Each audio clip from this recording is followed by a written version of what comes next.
छोटी सी थी जनाबाई, अपने माता पिता के साथ आषाढ़ी एकादशी के दिन आई यहां पर, जिस दिन सबसे ज्यादा भीड़ होती है पंढरपुर में, और पहले से ही सोच करके आई थी कि मुझे वापस घर नहीं आना है।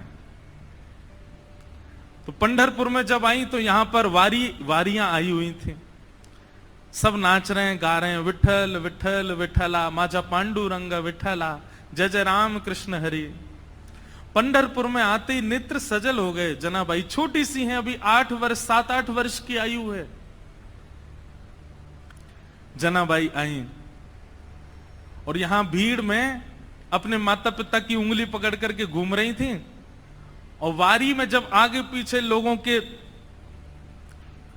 धक्का मुक्की हुई तो माता पिता का हाथ छूटा नहीं, छोड़ दिया, जानबूझ करके खो गई बड़ी भीड़ में। बालक तो खो करके रोते हैं, जनाबाई नाच रही थी कि हाँ अब अच्छा हुआ, अब मैं अकेली हूं, अब मैं यहीं खो जाऊंगी, माता पिता को मिलूंगी नहीं, और सदा के लिए अपने विठोबा के पास रहूंगी, अपने विठल के पास रहूंगी। माता पिता ने ढूंढने का प्रयास किया, लेकिन जनाबाई मिली नहीं। जनाबाई प्रसन्न हैं, क्योंकि उनका परिवार तो श्री पंढरपुरी है ना। माता पिता बिछुड़ गए, मेला में छूट गए पीछे, लेकिन माता पिता बिछुड़ गए, मेला में छूट गए पीछे, लेकिन जनाबाई इस बात से दुखी नहीं है। बोले क्यों? बोले मेरे माता पिता तो विठल रखुमाई है, मेरी बहन तो चंद्रभागा है, ये सब संत महापुरुष जो उछल उछल करके राम कृष्ण हरि कीर्तन कर रहे हैं, ये सब मेरे भाई बंधु हैं, यही मेरा परिवार है, मैं अब इन्हीं के बीच में रहूंगी। जनाबाई बताओ, बिछुड़ने पे प्रसन्न हो रही है, खो गई है मेले में, चंद्रभागा नदी के तट पर बैठी हैं। लेकिन 1 दिन 2 दिन 3 दिन 4 दिन बीत गए, बहुत भीड़ होने के कारण जनाबाई को ठाकुर जी का दर्शन नहीं हुआ। चंद्रभागा के तट पर जाकर के बैठी हैं और जाकर के अपने हृदय पर हाथ रख के कह रही, अरे मेरे बिठोवा, अरे मेरे बिठुराए, कब मिलोगे? तुम्हारे लिए सब छोड़ करके आ गई मैं। मीराबाई का भाव है ना, भाई छोड़या बंधु छोड़या, छोड़या जग सोए, साधुअन संग बैठ बैठ, साधुअन संग बैठ बैठ, लोक लाज खोई रे, मेरे तो गिरधर गोपाल, दूसरो न कोई, दूसरो न कोई। सब छोड़ दिया मैंने विठोबा आपके लिए, और आप हो भीतर बैठे हो बस ऐसे कमर पे हाथ धर के, मुझे दर्शन ही नहीं दे रहे हो। तो जनाबाई बैठी हैं और चंद्रभागा जी के तट पर बैठी बैठी रुदन कर रही हैं कि हे विठोबा कब मिलोगे, हे विठुराए कब मिलोगे। तभी उनके रुदन के स्वर को एक महापुरुष ने सुना, श्री नामदेव जी के पिताजी। उन्होंने जब सुना तो कहा, लाली हम तुझे दर्शन कराएंगे, जब तक चल हमारे घर ही चल, वहां रह के कुछ खान पान करना, भोजन इत्यादि कर लेना, अच्छा सुख मिलेगा। जनाबाई उनके साथ चली गई घर। वहां पर नामदेव जी महाराज और बड़े बड़े कीर्तनकार कीर्तन कर रहे थे।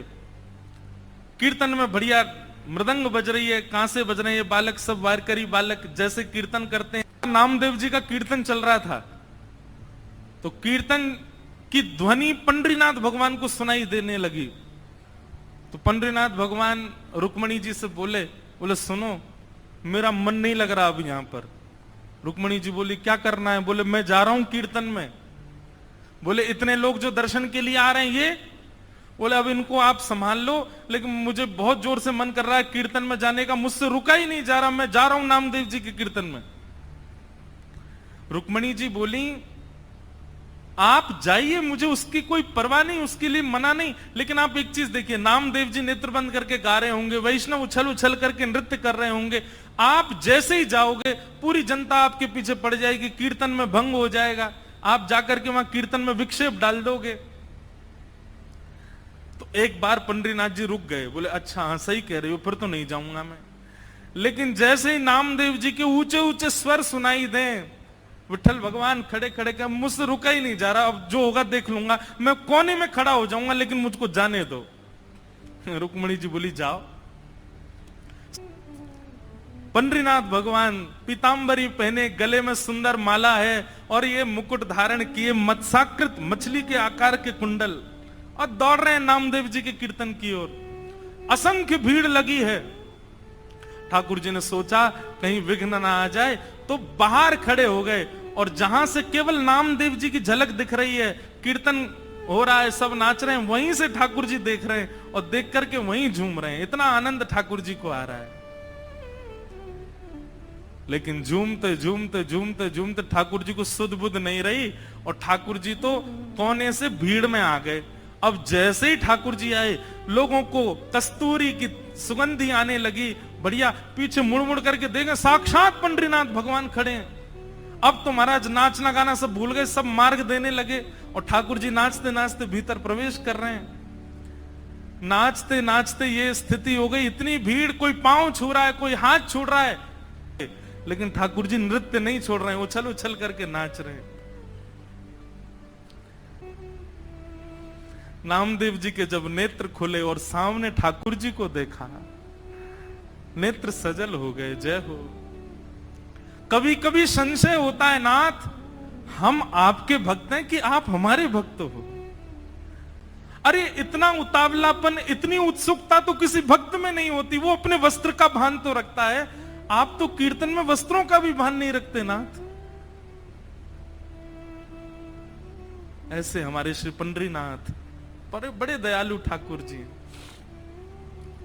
तो जनाबाई जैसे ही पहुंची नामदेव जी के घर, वहां नामदेव जी कीर्तन कर रहे थे, वैष्णव नाच रहे हैं, मृदंग लेकर के करताल बजा रहे हैं। तभी जनाबाई को क्या दिखा कि श्वेत श्वेत वस्त्र, श्वेत श्वेत टोपी पहने सब वार करी, और इनके बीच में एक पीतांबरी पहने और गोल गोल गोल कोई घूम रहा है। जनाबाई 4 दिन से तो दर्शन हुए नहीं थे ठाकुर जी के। गौर से देखा तो महाराज, आहा, सुंदर ते ध्यान उभे विटवरी, सुंदर ते ध्यान उभे विटवरी, सुंदर ते।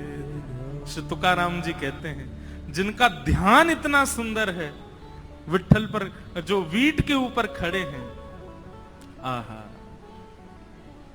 जैसे ही दर्शन किया जनाबाई के, तो रोम रोम प्रफुल्लित हो गए, आनंदित हो गए। आहा, साक्षात पंडरीनाथ भगवान नृत्य कर रहे हैं नामदेव जी के कीर्तन में। जनाबाई तो वहीं बैठ गई। अब तो तुकाराम जी के नामदेव जी के पिताजी ने सबको बोला, ये लाली यहीं रहेगी हमारे घर पर, और यहीं इसका खान पान, कोई इसको कुछ नहीं बोलेगा, ये जैसे चाहे वैसे रह सकती है। जनाबाई छोटी सी हैं, पूरे दिन केवल उनको एक ही प्रतीक्षा रहती थी, कब कीर्तन हो, कब विठ्ठल आएंगे, मैं उनका दर्शन करूंगी। और किसी को दर्शन नहीं होते, जनाबाई को होते थे। नामदेव जी कीर्तन करते, और जैसे ही विठ्ठल आते जनाबाई उछलने लग जाती, अब विठोबा आ गए, विठोबा आ गए। सब जनाबाई को देखते, छोटी बालिका है ऐसा सोच करके अनसुना कर देते, लेकिन उनको तो प्रत्यक्ष दिखते थे ठाकुर जी। सब लोग दर्शन करने के लिए जाते थे, जनाबाई को कहते थे तुम चलो साथ में। जनाबाई कहती मुझे मंदिर जाने की जरूरत नहीं है। क्यों? बोले शाम को कीर्तन होता है ना, विठ्ठल यहीं आते हैं, मैं यहीं देख लेती हूं उनको। ऐसे करते करते जनाबाई का प्रेम और एक जैसे मित्रता संबंध हो गया श्री ठाकुर जी के साथ में। पूरे दिन सेवा करती, और सेवा करने के बाद शाम को बैठ कर के ठाकुर जी का चिंतन करती, ठाकुर जी के लिए प्रसाद क्या बनाना है, क्या सिद्ध करना है, ये सब विचार करती, जतन करती, ठाकुर जी के लिए प्रसाद क्या बनाना है, क्या सिद्ध करना है, ये सब विचार करती जनाबाई। ठाकुर जी इतने भाव से बुलाती ठाकुर जी को, ठाकुर जी आते थे उनके पास। एक दिन की बात,